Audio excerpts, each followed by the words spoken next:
پاسپورټ کې کار و د هغې نه چې ما یوټن وکړو واپس راتلم په یوټن کې په ما باندې ډزې شروع شو په ما باندې ډزې وشولې زما ماشوم زوی مو شاته ګاډي کې هغه شاته ملاست او دا منصف هم را سره مخکې ناست خو ډزې ټوټل زما سایډ ته شوي دي زما سایډ ته ټوټل ډزې کړي زه یې وویشتم دا وګورئ ګرانو مینوالو دا وخت چې کم دی هغه تاسو په سکرین باندې کتی شئ کوم عمله چې په نادیا ګل باندې کړې شوې ده او کړې پې چا ده د دې کوم مکمل تفصیل چې دی درسره دې کې شیر کوو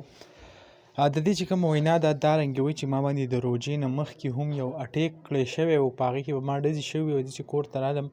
بیا ما کوم خپل خاوند چې دی هغې ته وویل چې آیا داسې ډزې شوي دي نو هغه ویل چې نه داسې څه نشته او هسې خندل یې وایي نن چې کوم دی په ما باندې هم فایرینګ وشو د کوم ګاډي ویډیو څه چې ده هغه هم په ویډیو کې ښیي په هغې نتیجه کې دا لګېدلې هم ده خو داسې زخمي کړې شوې ده بیا وایي چې آیا زه کله په دې پاسپورټ کې راتاوېدم په دغه ځای کې په ما باندې فایرینګ وشو وایي فایرینګ هم په ما باندې مراد څوک دی هغه د دې د خور خاوند یعنې کوم نیلم ګل چې وه د هغې و هغه مکمل تفصیل چې دی زمونږ په تېر شوو یو څو ویډیو کې هغه